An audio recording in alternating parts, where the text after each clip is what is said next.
The Everbloom returns as one of the new dungeons for Mythic Plus in Season 3. The dungeon will start with a 35-minute timer, so as long as you complete the dungeon within that window, you will upgrade your key. At the start of Everbloom, you'll encounter Everbloom cultivators. They cast Enrage Growth, causing a nearby enemy to enrage. Make sure to kick this, or if you have a Soothe class, just dispel it. Everbloom naturalists will cast Dancing Thorns on the tank, dealing moderate single target damage. They also cast and then channel Choking Vines, stunning a player and dealing heavy damage for 10 seconds. Make sure your group has kicks ready for this cast. Dread Petals deal heavy tank damage. Their attacks apply Dread Petal Pollen, which is a stackable debuff that increases damage taken but also reduces movement speed. This can be dispelled by abilities like Freedom too. Rock Spine Stingers will debuff the tank with a stacking poison effect. Be careful not to pull too many stingers here. They also charge random players with Venom Burst, inflicting the player with a heavy hitting dot that explodes after a few seconds, dealing damage to anybody in the area. A mini boss patrols the area as you head to the first boss. Gnarroot's main mechanic is Living Leaves. This summons a whirlwind at each player's location that silences them while they remain in the zone.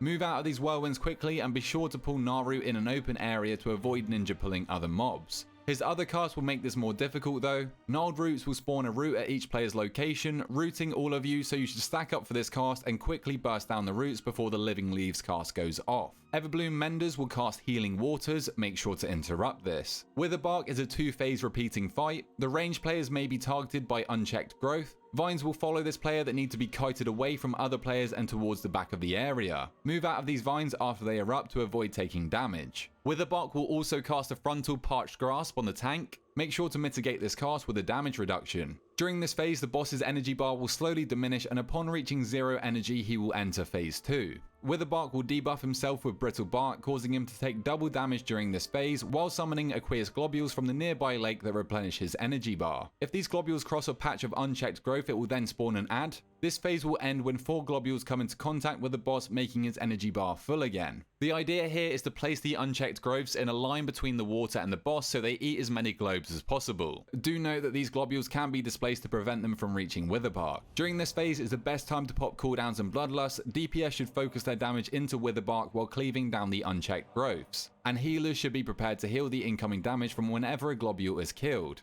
Throughout the encounter, the nearby lake will launch bolts of agitated waters at random players. Players should avoid standing in these at all costs. Melded Berserkers are very dangerous mobs because of their bounding whirl, charging to the furthest player and channeling a Blade Storm that deals massive damage to anybody caught within it. Dodge this or use displacement effects to stop it. Twisted Abominations are very dangerous enemies due to their noxious eruption. This applies a heavy hitting dot to your whole group, so prepare your defensives here. They also debuff the tank with Poisonous Claws, causing heavy tank damage, but it can be dispelled. The Ancient Protectors. This second boss is a council type fight, but they don't share health. There are 2 casters that cannot be moved and will take turns in being active. The inactive one will channel a 20-second pulsing AoE that just needs to be healed through.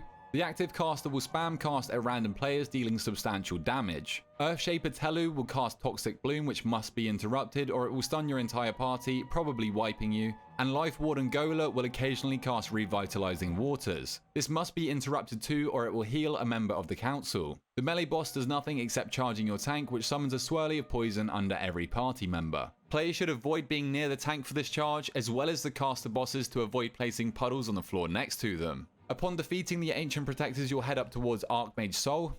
Currently, this is the deadliest trash in the dungeon. These mobs are immune to any forms of CC, so you are purely reliant on your kicks to stop their deadly casts going through. Infested Ice Callers will spam cast Frostbolt. Currently, this cast deals the least amount of damage, but it is definitely not something you want to ignore.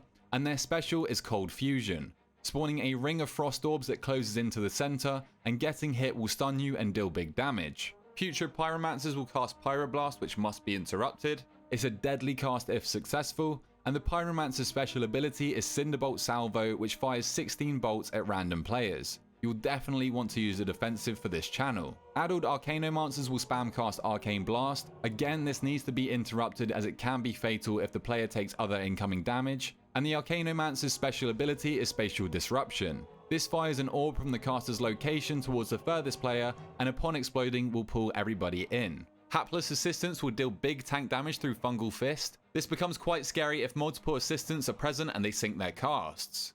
Archmage Sol will enter a new element every 20 seconds in the order of Fire, Frost, then Arcane. Whenever she transitions, she will use a special ability from the new element and the previous one. In her Fire element, she will channel Cinderbolt Storm, dealing heavy AoE damage but also leaving fire patches on the ground. In Frost, she will cast Glacial Fusion, spawning 2 rings of Frost Orbs that close in on themselves.